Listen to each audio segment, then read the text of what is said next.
Hello everyone! Hello. We are saying hi from the EXPAT Talks.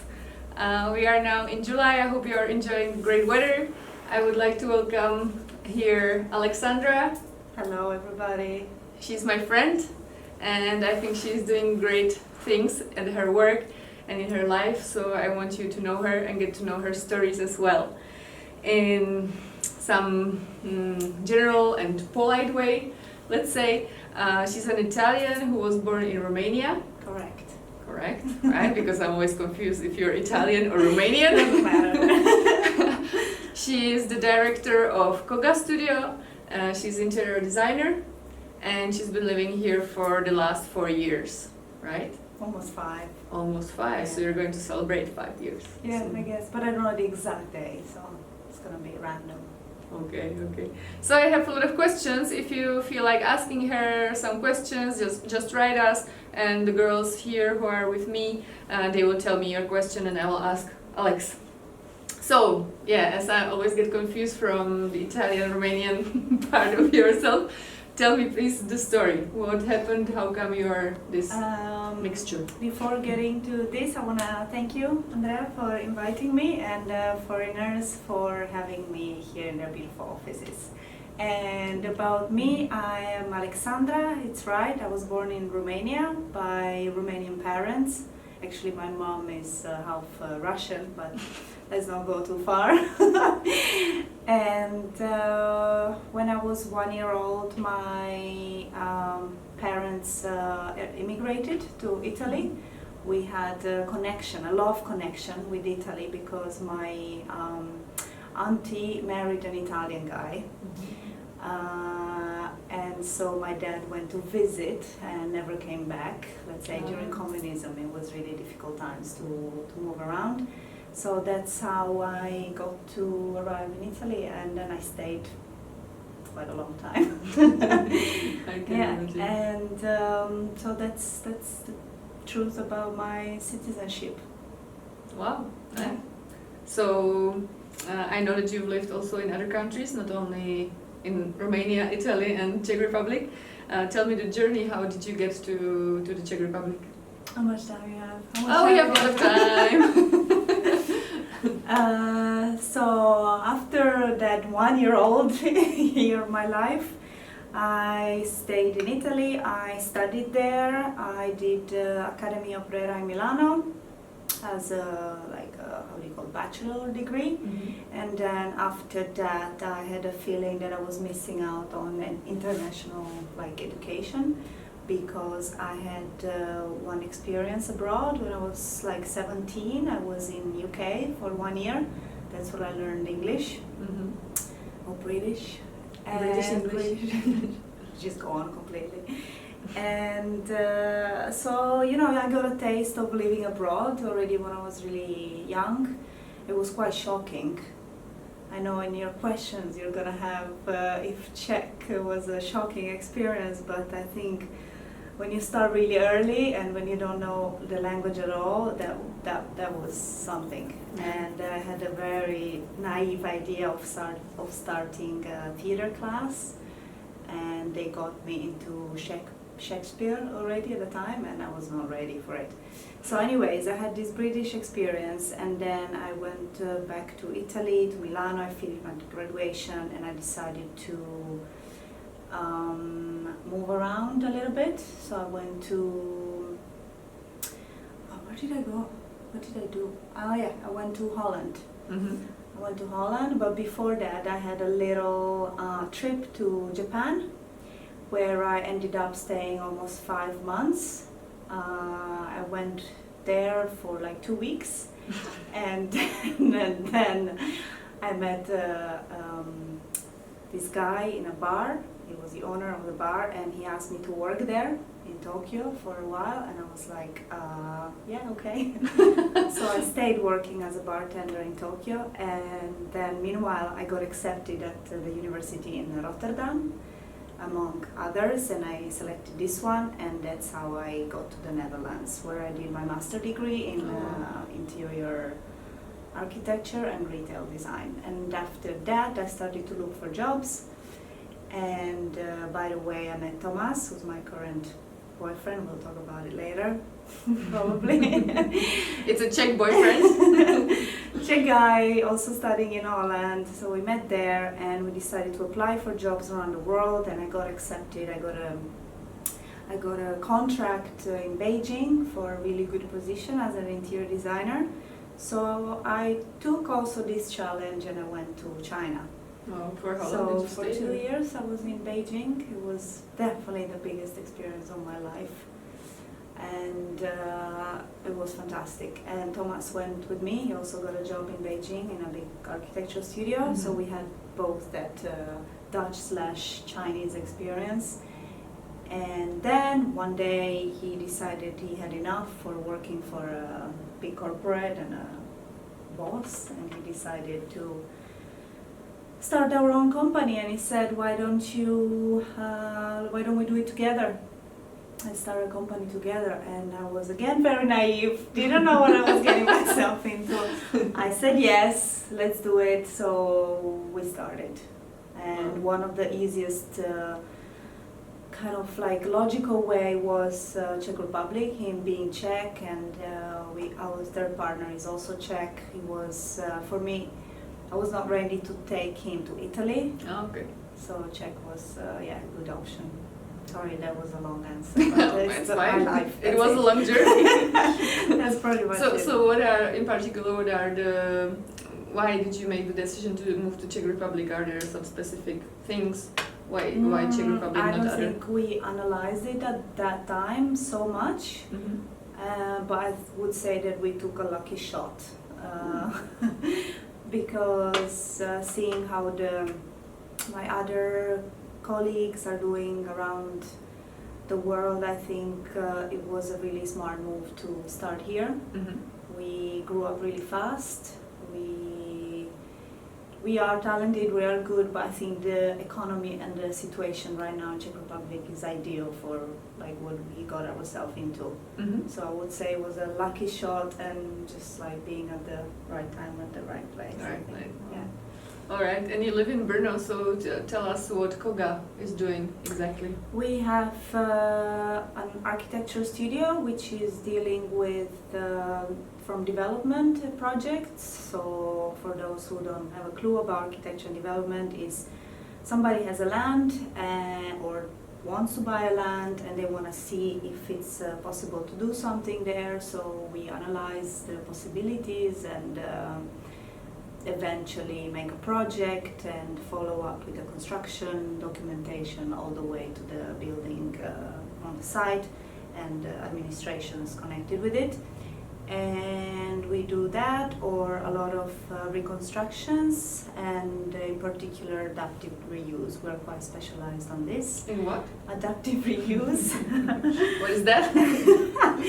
It's a sort of restoration, but not only in terms of the building itself, in the technical parts, but also in the functions of it. So how can you smartly use a building in disuse, giving it a new life, a new function, new economics. Okay, so is this what you're doing in your new project here in Brno? We have 3 projects like this, or more coming, but yeah, there is quite a specialization into this, which we started because of the distillery project, which we did ourselves with our own hands basically, and we became a little bit known into this field, and people are asking us for this specific, but also interiors. I'm an interior designer myself, so I'm really keeping that heart inside the KOGAA Studio, and I think the projects we have of interiors are really, really unique. So yeah, so that's what we do pretty much. Okay, Yeah. nice. If you guys have any questions, just feel free. Even the girls here, if you have any questions, just tell us. We don't do apartments, so don't ask me. They don't do apartments, just buildings or cafes, right? Or- Commercial use commercial, or office yeah. spaces. Yeah. All right. Tell me go back to your moving into the Czech Republic. Your boyfriend is Czech, so if you look at it from this point of view, you had somebody who knew the language and he knew how the things work here. Do you think it was easier for you to get around when you moved in here? I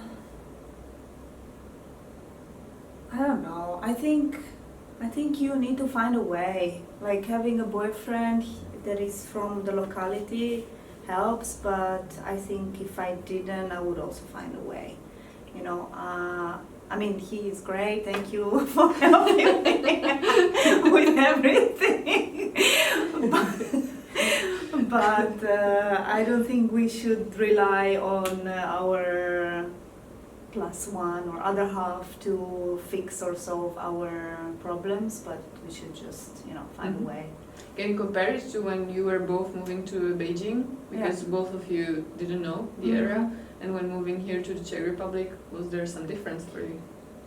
Well, we were working for kind of big corporate companies, so they had it all prepared for you in terms of like health insurance. We had big American health insurance company covering us. All the papers were ready for you already. And getting a visa, getting permission, everything was kind of given by the company already because they had the experience. And in China it's very, very complicated at the time, still now I guess. And so it was easy for us in that way. Here in Czech we had to do everything ourselves. But I would say that in terms of personal life it's so easy, you know, you don't need much. You need a health insurance, you need to pay taxes, you need to like pay your rent and some money for the retirement or something. But when you face it with running a business, there's so much to take care of. So much stuff you need to take care of. So yeah, I don't know, it's like, I don't think there is major differences. In each country you always have to solve the same issues and just finding the way how it's being done in that country. And finding us in the Czech Republic, for example. Yay! All right. And did you experience some culture shock after your arrival here in Czech Republic? I mean. Not really. No, I think everything is quite simple in a way, quite straightforward. There was nothing shocking. Maybe it would be more shocking for a Czech going to live in Italy. Okay. I think I would not like to be in that position. Like things work, there is a system, you know, although Czechs are really complaining all the time, I think, about how things are not going as they should go. Maybe they're comparing themselves with the Germans or Austrians, but when I compare it to the way of dealing with things in Italy, here is very, very fine. And in terms of cultural shock, also I didn't see any major differences. Like the biggest difference that I was thinking about it today is probably the human interactions. So it's like the social interaction system is just different. I was at the gym this morning and it was so silent. You know, when you go to the gym in Italy, everybody talks all the time. And I have the feeling that it's actually really healthy here to be kind of like silent and you have space for your own thoughts. In Italy there's like just constant something happening, which is very theatrical and I love it. But for your like everyday life, I think it's very, very good living here. Yeah. It's nice to hear. And do you feel at home here in Brno? Yeah, absolutely. Yeah. But I'm a bit gypsy, so I don't know if it's... For how long? No, I mean that I'm home like kind of everywhere. Okay. Yeah, so I feel home in Italy, I feel home in Romania, even when I go to England I feel home. I lived in Denmark, I forgot to mention, also there I feel kind of home. In Japan, in China, everywhere. Oh, what does it make it that you feel? You have this way? part of you which is from that place. I think that what makes you home. That I'm quite perceptive, I think, and I'm very open to change and adapt to different cultures and different situations, and this I really recommend to foreigners living in Czech Republic, because I hear a lot of complaining and a lot of like finding the differences, but there should be more taking something from it, you know, rather than saying, in US this is better, in France this is better, whatever. You know, every country has its pros and cons. So that kind of perceptive personality, I think, made me take a lot from the different countries and cities where I lived, and learn from it and change a little bit based on that, and that keeps me attached to that place.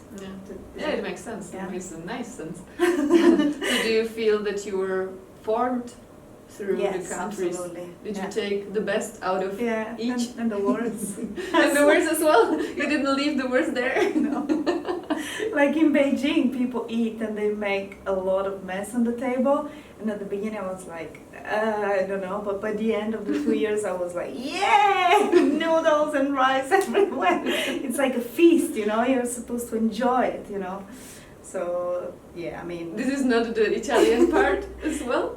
It's not about mess. In Italy you always have to keep, tenere la faccia, how do you say? You have to keep the face. You should never like be too sweaty or dirty, or you know, not too drunk, or you have to kind of have always style. Everything is about style. Yeah. I guess you didn't lose this, as I know you. I'm trying to keep it, but yeah. But when you're eating Chinese, maybe Chinese Yes, food also. yes, it should happen like that. All right. Let's go to the topic of the entrepreneurship. You're an entrepreneur, a businesswoman. Do you feel it's an advantage to be a woman in business? I don't know how it is to be a man in business. What's your observation? I don't know it either.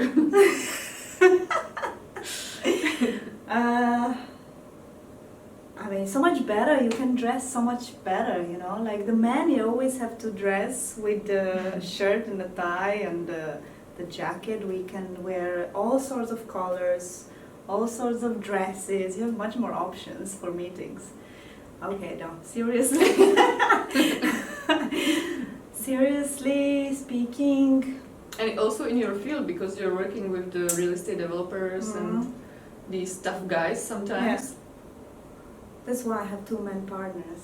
Take advantage of them for the moments. Also with the construction men, sometimes it's difficult. Sometimes they don't want to talk to you. They don't take you seriously at all.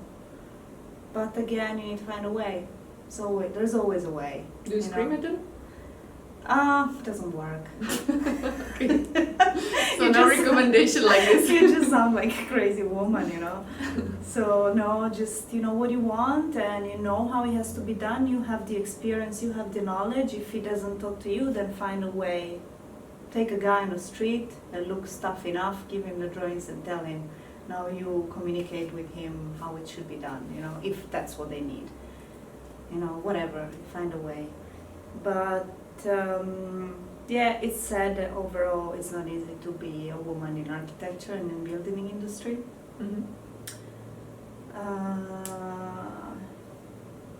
Do you sometimes get frustrated because of that you cannot do it by yourself, but you have to ask for help from somebody?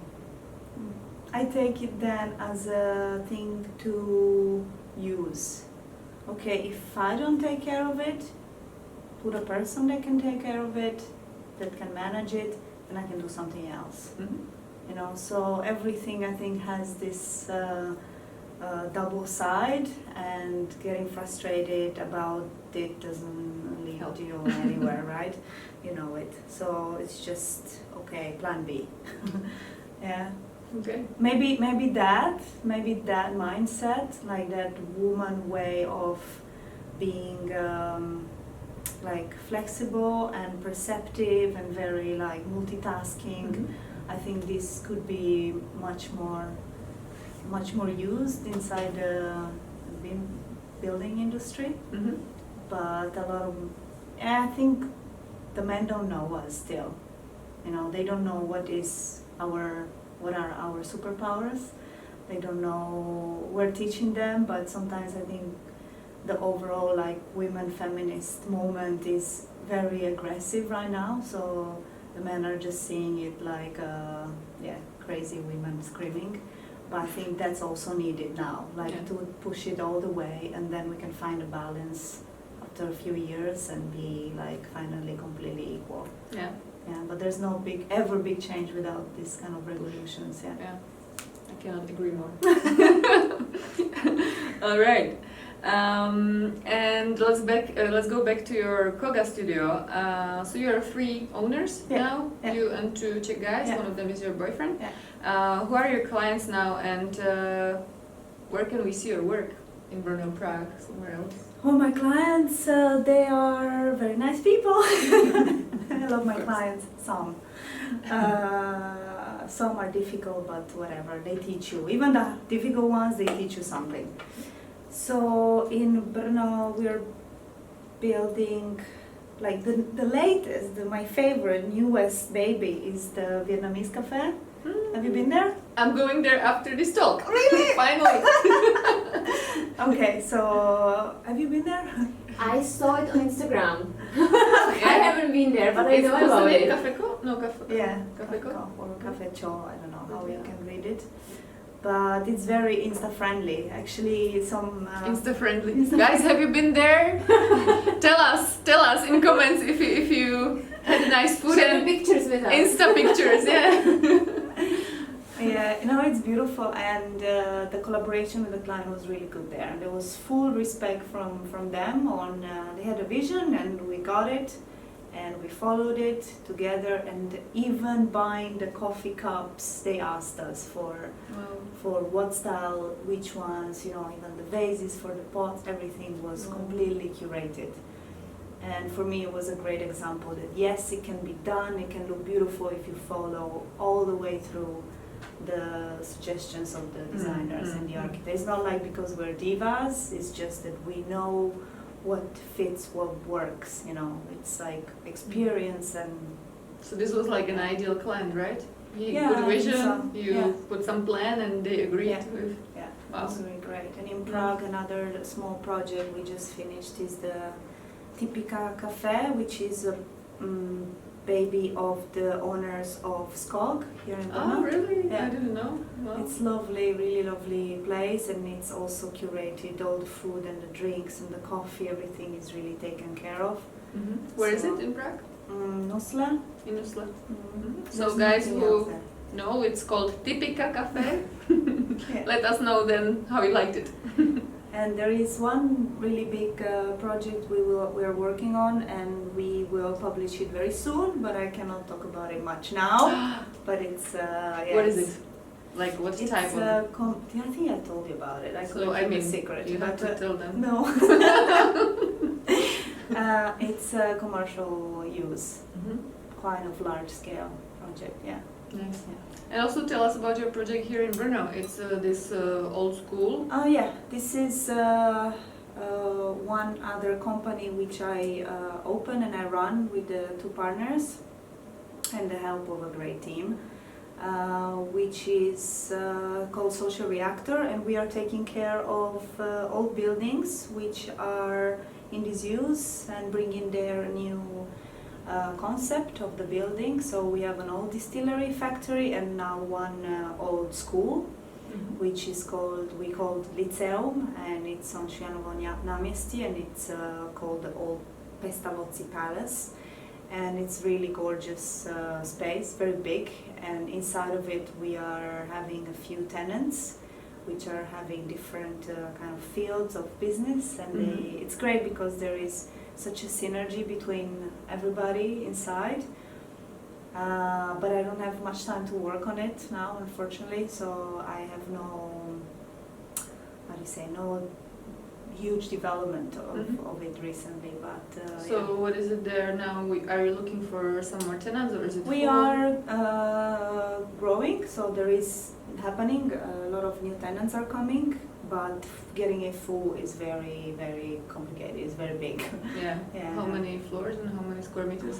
I wouldn't know how Huge. many square meters, but yeah, it's quite big. It's close to 3 Impact floors. Hub, right? Yeah, yeah. So maybe guys, you saw it's like a old house. It's a Yellowish. former It looks school. like the school of Harry Potter. What is it called? Hogwarts. Hogwarts. Yeah, it looks like that. Yeah, it's true. It's enchanted. I Yeah. wouldn't stay there at night. You would be afraid. All right. And tell me, where do you prefer to work, in Brno or in Prague? Because I thought that you preferred Prague, but you told me no, that is not true. So explain me. It's not about preference, it's just different. I love Brno because it's small, and I love Prague because it's not small, you know. It's like, it's controversial. I like big cities, and I don't consider Prague as a big city. Actually, it's quite small for a capital. So I think it has a really good size, and I quite like that neurotic, busy life. Mm-hmm. And I like that everybody's being and busy and always like talking about work. On the other hand, when I come back to Brno from some meetings in Prague, I really like the chilled atmosphere of the city as well. Mhm. So I think actually a combination of the two cities would suit me really well. So that's why you're between them. Yeah. You take from each of it. 2 days in Prague and the rest. Okay. And is there the mentality of the people who are taking your work different, of your clients? Say again? If the mentality of people from Brno or It's in different, Prague yeah. is different, because still they are probably Czechs, no? Yeah. I don't know yet this. I think yes. What do you think? I don't know. Like for us, it's expats are kind of the same everywhere, Yeah. because it's a little bit different, and we don't have Czech clients that much. So yeah, I think there should be some difference. Or in general, most of the, but I saw this in every country. In general, people usually from outside of the capital don't like the people from the capital. That's typical. That's in That's so my typical. hometown. From Torino and Milano, it's the same Yeah. situation. From a little experience I had, you talk about projects, possible projects more. Mhm. Like we have much more potential projects in Prague than in Brno, but then the percentage of projects that really happen are higher. It's higher in Brno than in Mhm. Prague. So I have the feeling that Prague people are more like, kind of like talking about it, getting excited about new projects. They have opened more possibilities, but then maybe there's too much. So then the percentage is lower of the Mhm, things that really happen. And do you feel that maybe your brand is known already much more in Brno than in Prague? Yeah, probably. Can Yeah, be for so. All right. And tell me, what's your biggest dream at work? Video is, all of it is my baby. Mhm. So, and that is growing in a much larger scale. Mm-hmm. And also it's kind of this in between both dreams. So with the KOGAA Studio, I think is really exploring more the idea of adaptive reuse, what we were Mhm. speaking about, and seeing what are the possibilities internationally as well. We've been invited recently to a very important lecture in the UK, Mm-hmm. which I was really shocked, really surprised that we have international names slowly, and the content that we have is becoming interesting for Mm-hmm. the international market. So I think that would be the biggest goal for us to reach with our content the world. Mm-hmm. And that means that you would have clients out of the Czech Republic to do this adaptive reuse. Yes, I think there is more understanding here in Czech is becoming that, but Mhm. it's still underdeveloped in a Mhm. way, which is very sexy and attractive. That's why we're here as well, but I would like to work with international clients that have that experience already, and that we can push it further together, that we're not only like teaching locally how to do it, but we can grow together with the And then you international. can bring also maybe something Yes, new from yes, there yeah. to Czech Republic. Wow. And for the personal one, for the Perfume shop. Huh? Perfume shop. Yeah. Your own or No. for someone? Like for someone, yeah. Mm. And also strip club. Okay. Well, each person has Any a- foreigner interested in opening a strip club? Is it legal in Czech? It is. It is, yeah. And also Japanese restaurant. Japanese restaurant, please. Okay. Yes. So, guys, if you know somebody who needs an interior designer for a strip club or Japanese restaurant or perfume shop, So random. yeah, you can help Alex to Yes, please to achieve my fulfill her dream. fulfill her dream. You see, I learned so much new about you. All right, let's go back to the question. Maybe you can add something more to it. Why do you think that the Czech Republic is a good place to start a business? Can you maybe compare it also to other countries that you lived in, if you already thought about it there? I don't know. I think it would be very superficial for me right now because I don't have any knowledge on how it would be to start a business abroad in other countries. I have friends that have their own business in China, in Milano, in UK, and they're all doing well. So Are they in the same field as Yeah. you? Yeah, this approx, interiors or architecture, and everyone is doing really good. I think it's a really good time for this internationally. But then with the papers, with the legalities, with like hiring people, health insurance, all these things, I really wouldn't know if it's easier here or abroad. Okay, and how big is your team now? We are 12. Yeah. You're a big boss. Including. That's how I enter the room. No, not really. We work on a really, really friendly level. I don't want anybody to call us boss. We are Thomas, Alex, and Victor. There is some boundaries, but overall we should be able to communicate everything. Be healthy, young environment. Maybe because I'm young, maybe in 20 years I will Be the boss. be a boss with a big B in front. The lady boss. You have to ring the bell to come and see me in my office. Well, if you grow internationally, you would be flying there, you would have a private jet, maybe Yeah. going to your locations where you have projects of KOGAA Studio. Who knows, if you wish that, Yeah, it will happen, it right? can happen. Okay, and I also know that you appeared in many magazines and other media recently, because I'm following her on social media. You can follow her. And it's a great success. So how do you find clients, or how do clients find nowadays? Does it help, this media? Not really. No. I think the percentage of people that approach us through social media is very little. It's very good for social media or media in general. It's very good for, I think, reassurance, or I don't know what's the right word. Like for your work, like some acknowledgement of your work? Yeah. And also like, okay, I'm a person that works, a client that works with KOGAA. I'm very happy with their work, but then when you see also a publication, you're like, yes, I'm on the right, working with the right team, they're really good. But usually clients are coming through existing clients or by recommendations. So if somebody knows somebody, Good. Okay. I thought that, But it's after great. you appeared somewhere, Yeah. did you get so many calls? No? We got some, but they're not so, I think, healthy calls, or they're just like a bit general. Yeah, Okay. So the recommendation is the much best better. so far, yeah. Good. But it's good in general to have coverage, especially in the architectural field, like to be connected with the rest, with the other architects. It helps a lot. All right.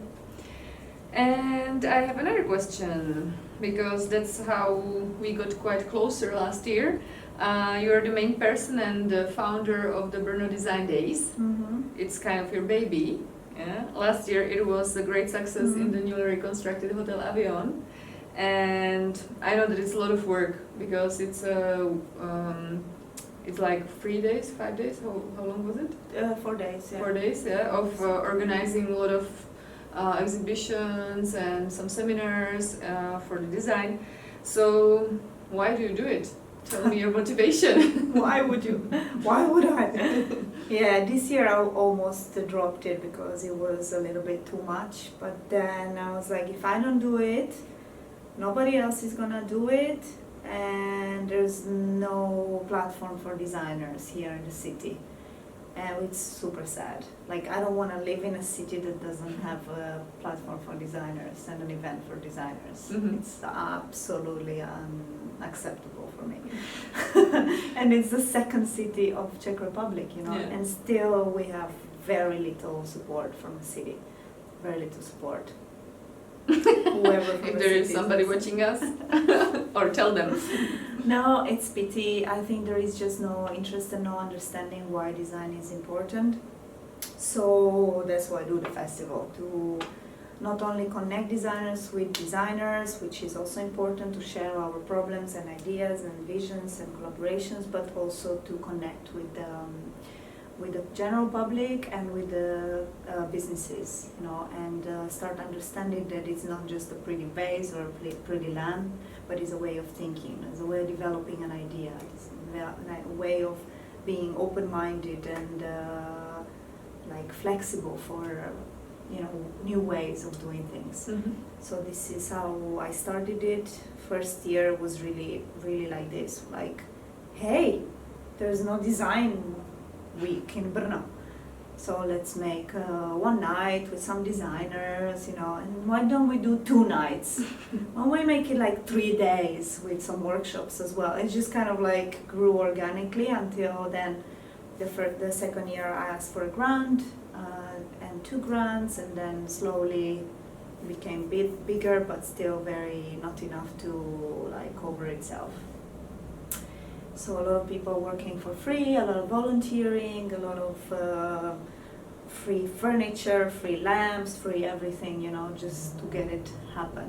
Mhm. But the best thing about it is the connections, like the amazing amount of people that you meet, it's like either coming, buying a ticket to come there, or being part of the team, or you know, supporting it somehow.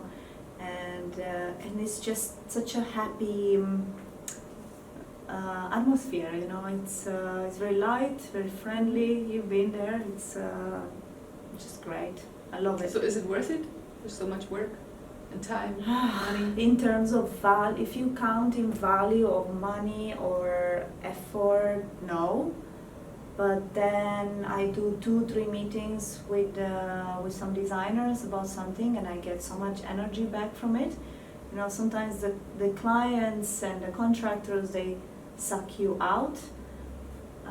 But we designers is so inspiring, you know, and it's not just me telling them like what needs to be done. They come up with things themselves because they have that creative mind, and it's great, you know. I think that's like personally why I love working in it. Mhm. And how's it going to be this year, 2019?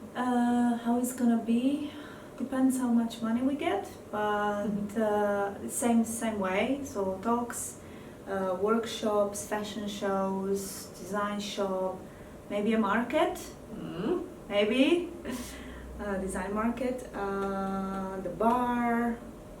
What else is Where's there? the place and when? We don't know yet. We are kind of in discussion with a few locations. Mhm. But we didn't sign anything yet, so I cannot specify. And when is the same, like the first week of October, 3rd, 4th of October, I think. Mhm. Thursday, Friday, Saturday, and Sunday, always 4 days. Yeah, Right. that first days of. So guys, if you're actually, where can they get to know this info? Yeah, 3, 4, 5, 6. The website is there, but it's about last year, so you can read about last year's event. But we are working on the New one? graphics for this year now. We have a great graphic designer, a student, and So it's like brnodesign-days.cz? yeah, So brnodesign-days.cz and if you're EU, I interested. think also. Yeah, as well. Cool. great. I'm happy that you're enjoying it, even though I can imagine how hard work it is. Yeah. All right. So I want to wrap this meeting, what we have, with something a little bit more personal, because you told us a lot about your work, which is great. But when we get back to your childhood, I always ask this question, I love this question. Who did you want to become? What was your dream? Like who or what I want Yeah, to who, or like, I mean, the profession?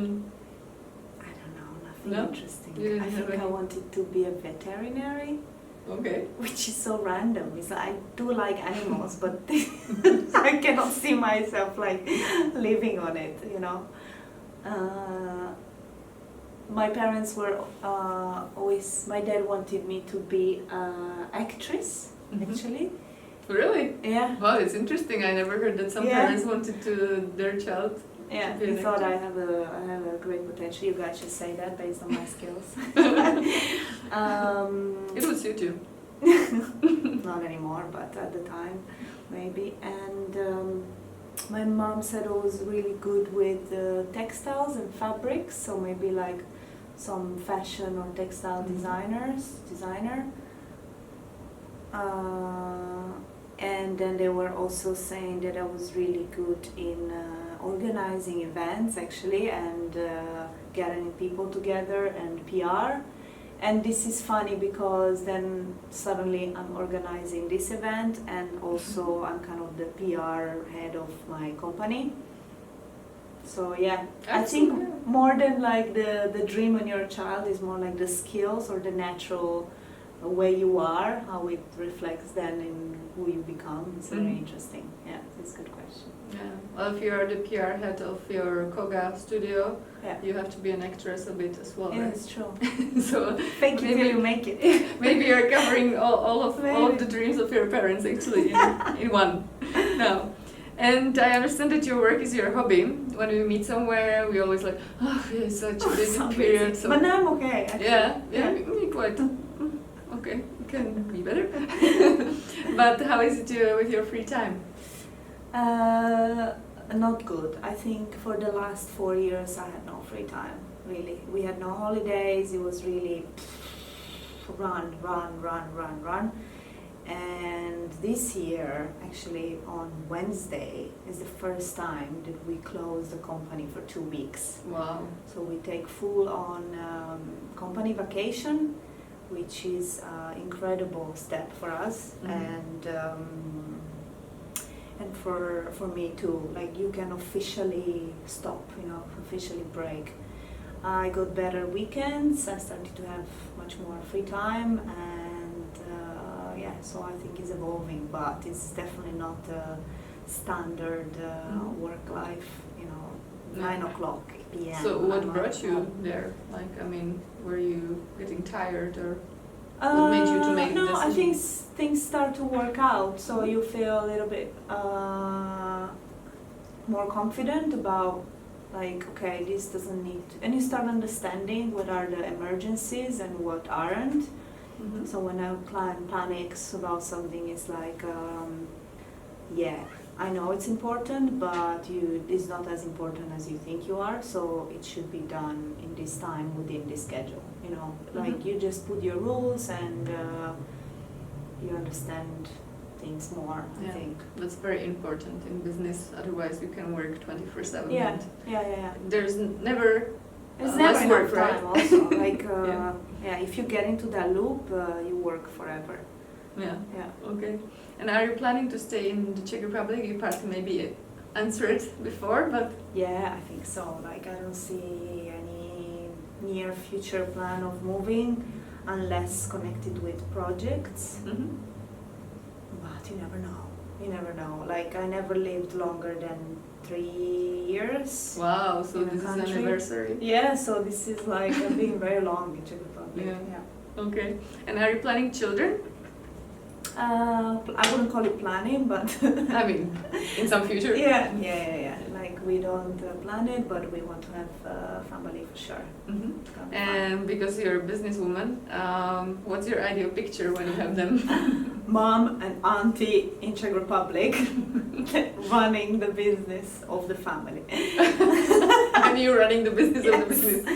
No, I don't see myself as a homestay mom. So definitely I'm gonna try to work a way through it. But you never know. Everybody tells you, oh, when you get pregnant, you start being different. When you have a baby, you're different. Your mentality changes. But then I see also a lot of women that are managing both really beautifully. So I think it's so much related to your personality and your priorities and what is important for you in that moment, right? So I'm not really thinking about it too much. Yeah. But my mom should move here for sure. Mom coming here. Okay. And what were the hardest times in your business here in the Czech Republic? I think it's not related to Czech Republic. It's hardest times in the business in general. You get out of university, and we both did architecture or interior design university, and nobody's teaching you about management, about HR, about PR, finances. You know, everything is just coming to you like slap and slap and slap. And so I think understanding that we're actually running a business was the most difficult thing about running a business. And then again, everything can be figured out, or you can ask help. We have great support, great people around us that are helping us with things that we don't know about, and maybe we don't need to absolutely know about everything. But about the Czech in specific, I cannot No, I meant in say. business, like because you're running business here. Was there any specific moment that you maybe wanted to give up because there was such a big obstacle? Oh, it was going somehow.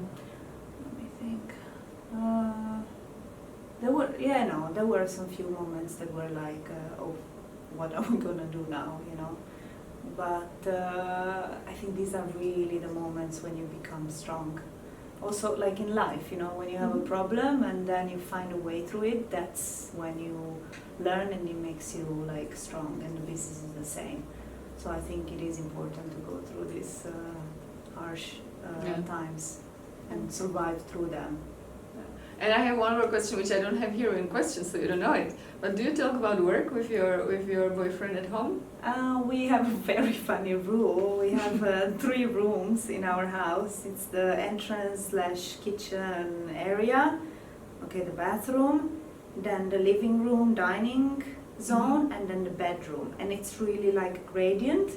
So in the kitchen, the entrance, we can talk about work. So sometimes I cook and we discuss projects and clients and team and so on.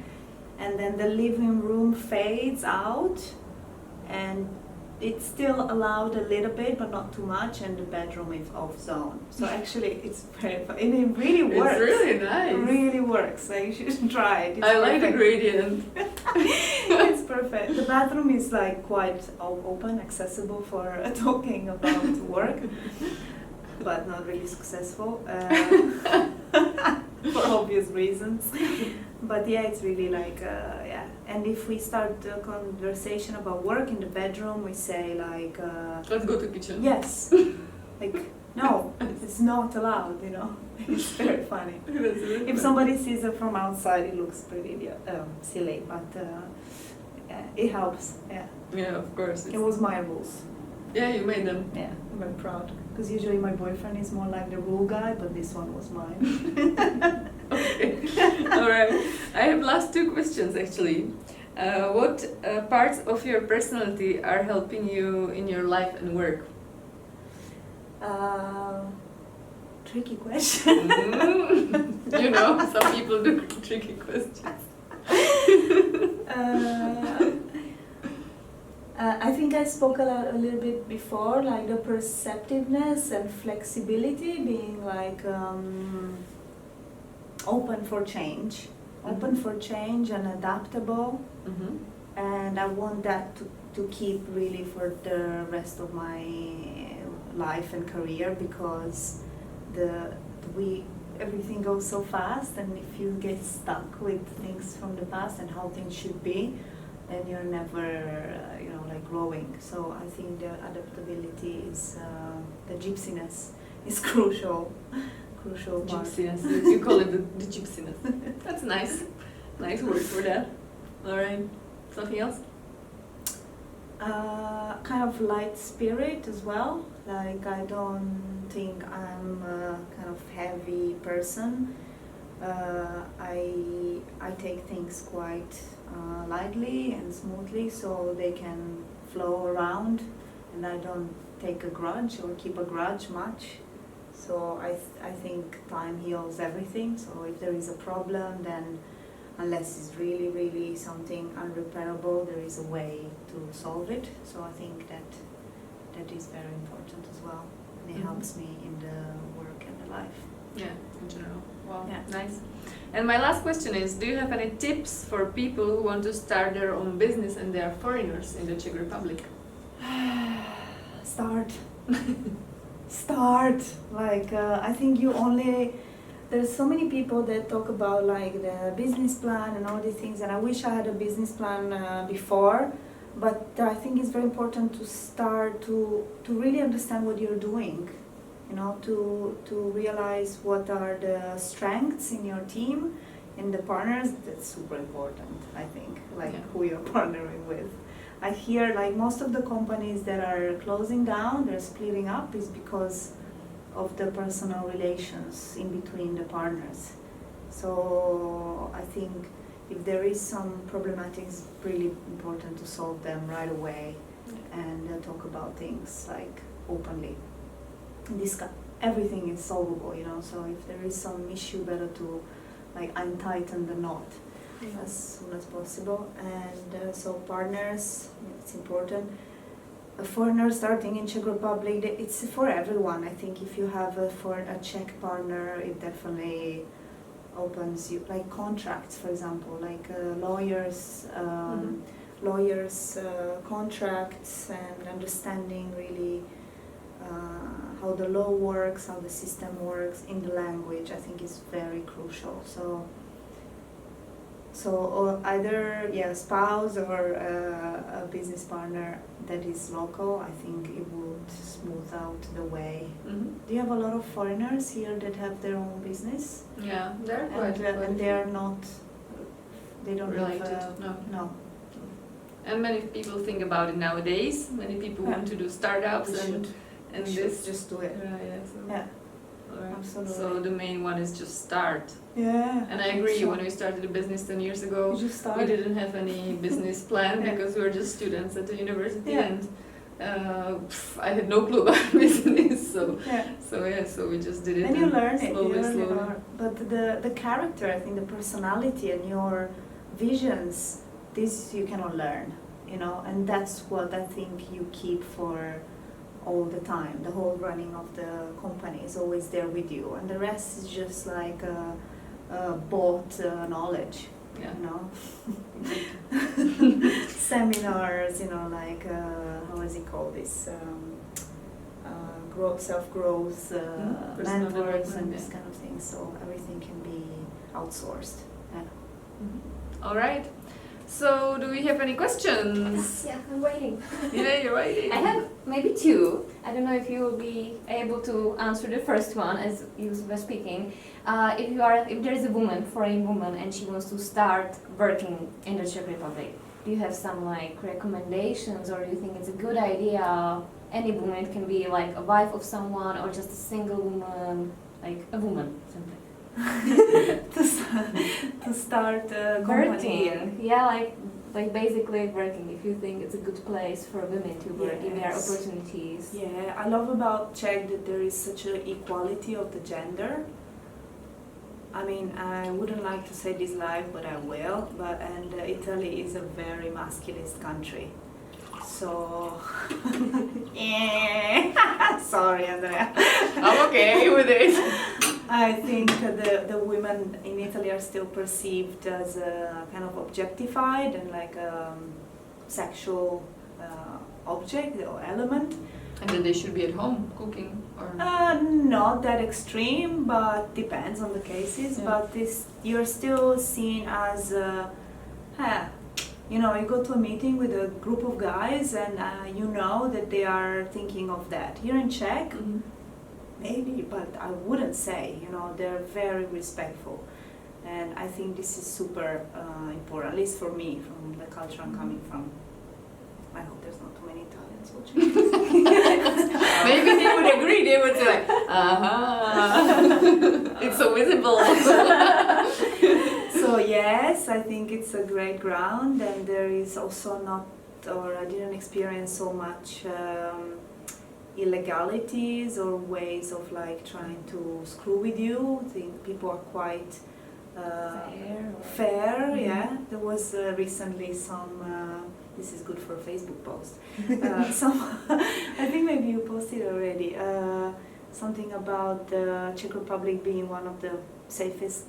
Yeah, we repost this stuff Yeah. usually, like the rankings. Yeah. The ranking for Countries women, in the right? world. No, in general, In like general, we were yeah. trying like with the living wallets around and how much money were being returned in the wallet, for example. And Czech was the first one after all the Nordic countries. Mm. You know, fun facts. Yeah. I wasn't paid for this. So yeah, why not? Okay. Yeah, why not? Okay. And the second question? The second question, since you are in design, what about the buildings or places in Brno and Mhm. Prague that you like from your design point of view and you would recommend to people to see, to visit? It's worth a visit, maybe. So the cafe, Cafeco and Typica. Yeah, that doesn't have to be all your projects. My favorite bar in Brno is 4 pokoje. Okay. Super great. I mean, everybody knows it probably. Especially the night vibe feels like New York or London or something. It's just perfect. I don't know. You caught me off the hook now. So I know. it doesn't have to be on a bar. No. I mean, anything that it's like caught your eye or something like that. For example, in Brno here, if you have a chance to visit Avion, is really something special. Like last year, we had a lot of visitors that came just to see the building, and the typology of the building is really unique. So narrow, so tall, and also really deep. You know, you wouldn't expect it. And the views from the top are great. Yeah, I It's think actually it's the highest building in the city center of Brno. Ah, is it? Yeah. And also Hotel Avion used to be, or it's like this one of the, like you have Villa Tugendhat. It could become Yeah. one of It's the like also UNESCO, visited yeah. places in Brno, because it could be UNESCO Yeah. site, or it is. As you know, I don't they are think trying so. to apply for it, I think. So yeah, this is some jewel which we have, but it's not yet turned into the Anything. jewel. But definitely, yeah, I think there is some tours, and this would be something definitely to see. And people don't know about it. They walk through Česka every day, and they don't even notice it because it's like a construction site. But then when you look up, yeah, it's unexpected. It's very simple, like functionalist, minimal architecture, but it's really special. And in Prague, do you have something like that hidden place or something? Or not hidden? I don't know. I'm gonna write it on the comments under. Thank you, Alex, for coming. Thank you. I was It glad great. to hear you, and you know, these are questions which usually I don't ask you when we discuss, Yeah. so I'm very glad that I could get Have a to know chance. you. Yeah, this type of official thing. Alright, so have a nice rest of Thank you, Sunday everyone. and a great next week. Bye.